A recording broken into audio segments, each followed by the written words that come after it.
Hi, we're in Allegheny Center with Cheryl Shaney? Tracy. Tracy. I'm sorry. That's okay. Cheryl Tracy. Or Tracy. It's Cheryl Tracy. Cheryl Tracy. Yes. Oh, cool. Because I could have made the first name. I could have messed up the first name. Two then. first names. Well, that's awesome. That's good. I only have one Yeah. first name. So, tell me about yourself. Tell me about what you do in this area.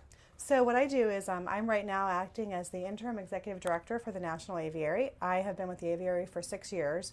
I started there as the chief financial officer.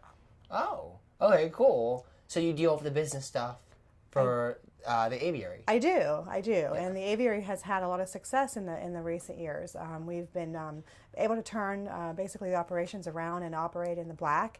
And we recently did a major expansion project that was completed in 2010. And since then, we've been able to increase attendance and draw and attract more visitors to the area as a result of that expansion. So we're doing really well from a financial standpoint. Yeah, and that's your area. So Yeah.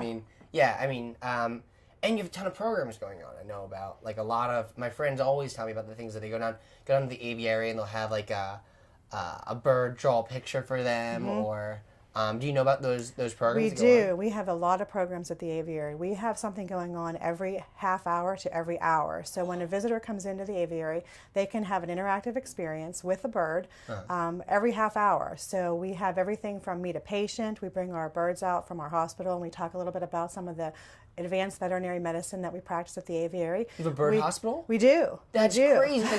And are there bird doctors? We do. We have 2 avian veterinarians. Dr. Fish is our senior avian veterinarian, and she takes excellent care of our birds. Her name's Dr. Fish? Dr. Fish. That's it's a conflict of interest, I feel like. Yeah. Yeah, especially, well, she's a human, though. She is. Okay, so that She makes more is. sense. It's not a bird hospital run by birds. No, but she is very in tune with the birds, and she understands the birds, and she does an excellent job at taking care of the welfare of our birds. So we try to bring out what she does and let the public know the great things that we're doing behind the scenes. And we also have great interactive experiences. We have feedings in our 2 free flight areas, the wetlands and the tropical forest. And visitors can actually feed birds. The birds come right down. They'll land in your hand. They'll feed out of your hand. And we also have a state-of-the-art theater where we have free flight video, sound production. Birds fly over your head. It's a half-an-hour program while you're watching. That's so and cool. You get to experience birds all over the world that you could not experience anywhere else. Really up close and personal. So we're all about having a personal reaction, a personal connection. So when people come to the aviary, we want them to connect with our birds. It helps us to fulfill our mission, which is to inspire respect for nature through an appreciation of birds. Yeah, and the birds get to watch the movies, too, if they want. They sure do. Yeah, because birds need to relax every once in a while. They do, and they actually do get to watch it because we have release boxes in the corners of the room. Yeah. And what happens is during the show, on cue, the release box will drop and birds will fly out on cue. So they actually do get to sit up in the high balcony They get the and good watch seats. the show. Exactly. And then everybody else gets to sit down in the human seats. Mm-hmm. Yeah. Well, that's nice, too. Yeah.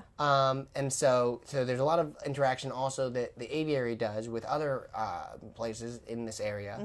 Can you tell me a little bit about that, I guess? Yes, well, we are very active with the community. When we did our expansion project in 2010, we worked very closely with the Northside Leadership Conference. And because we were in the historic district, we had very public meetings, and the Northside community, as well as the Northside Leadership Conference, really helped to determine what our footprint would be in the expansion process. So, and as well as determine what our appearance would look like, because I think that it's important, and we felt it's important too, to maintain the integrity and the richness, the rich history that we have in this area. And so having the community be a part of that project was really important to us. We also work a lot with the Children's Museum. We're right across the street, and we offer joint memberships, and we're looking into offering a joint pass, like a joint day pass, because a lot of times visitors will come in and they'll be able to see the museum and the aviary on the same day. Yeah, wow, that's really cool. Yeah. What's the aviary slogan? Do you know? Or So we don't really have a slogan, but our mission is to inspire respect for nature through an appreciation of birds. Okay, cool. Yeah. So, and it's just birds too, right? Or, It's all do you have birds. lots of We other, have do you have other one. things? We have one mammal. We have a sloth. Ah. So it's part of our accreditation process, part of being a zoo. We need to have a mammal. So we have our sloth. His name is Wookie. and you can see him in the very first exhibit as you walk into the aviary. That is, I don't know who picks the mammals, but that is a great mammal choice. It's really cool. People really love Wookiee. They're like maybe top 10 cutest mammals. Very cute. I'm not going to say cutest animals because that excludes birds, but cutest mammal, sloth. Very cute. He lives with our toucans. Oh, okay, cool. Yeah. What is your favorite bird at the aviary? Oh, wow. I have a lot of favorite birds, but I would have to say that I really enjoy the grasslands exhibit. It's a small walkthrough exhibit with a lot of smaller birds. The finches, there's shaft-tail finches are in there, and they're really small and they're really cute. Yeah. And I like those. Finches are good. And then penguins are great, too. Penguins are probably my favorite bird. Yeah.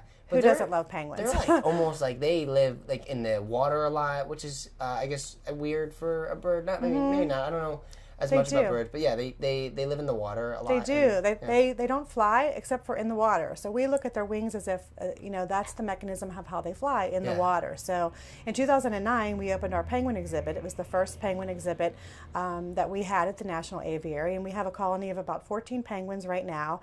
And last year, we hatched our first penguin babies. Really? Caden and Tribby, our two new penguins. They had their 1-year birthday in February, and so we're very proud of that. Okay, so I take back what I said before about penguins being the cutest animal. I think baby penguins are the cutest animal. That's a separate. Really adorable. Yeah, I don't know what a baby penguin is called, but that's by far the cutest thing that I can imagine. Very adorable. They have very light gray down-like feathers, and they're very poofy, so they're very cute. Oh, that's great. Oh, wow, that's really cool.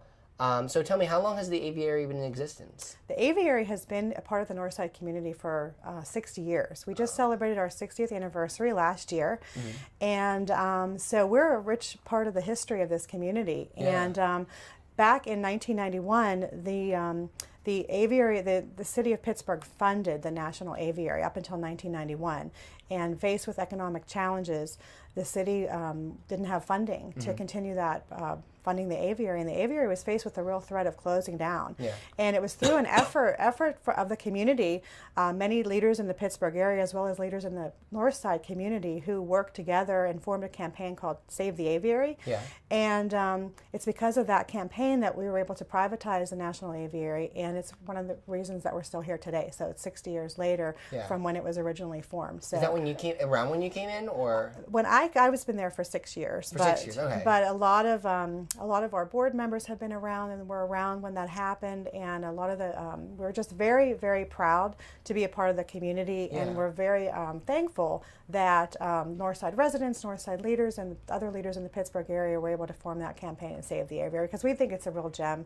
It's a real jewel to this area, and we're very proud to be a part of it. It is. Yeah, and it sounds like that maybe even, I don't know as much, but I mean, I feel like that sort of might be part of the reason. I mean, the aviary is very successful now. Maybe that was a good thing looking back. I don't know. Yeah, I think it is a good thing. I think everything, happens for a reason, and we have a lot of good people, and we have a really good mission, and we have wonderful birds. We have over 600 birds, and so we want to keep the doors open for years to come, for generations to enjoy going forward. Yeah, no, and then was it always in the north side, or did it move? Because you said it was part of the north side for 60. It's always been in the north side. So in 1952, it was known as the Northside Conservatory. Oh, okay. And it's changed a lot since then, most recently with our expansion in 2010. But we had different additions additions throughout the years, and it's gotten bigger, and so we're very proud of the expansion, and we hope to continue to expand.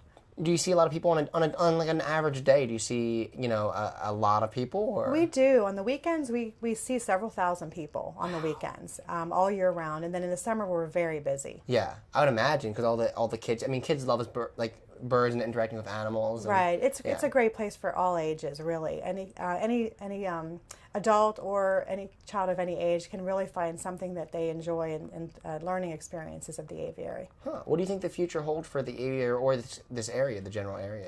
I think that the future is really great for this area. I think that a lot of successes in the revitalization of this area have already occurred, and I think the National Aviary is part of that, and we're very proud of that. And so I think that just continuing to attract visitors, one of our missions is to continue to grow. We've grown every year since our expansion, and we just want to attract more people and make others aware of what this community holds. It's a great place. Oh, yeah. Well, thanks so much for taking the time to talk to me. Well, thank you very much. Yeah, it was great hearing about the aviary and this area. It was great to talk about it. Thank you very much. Thanks.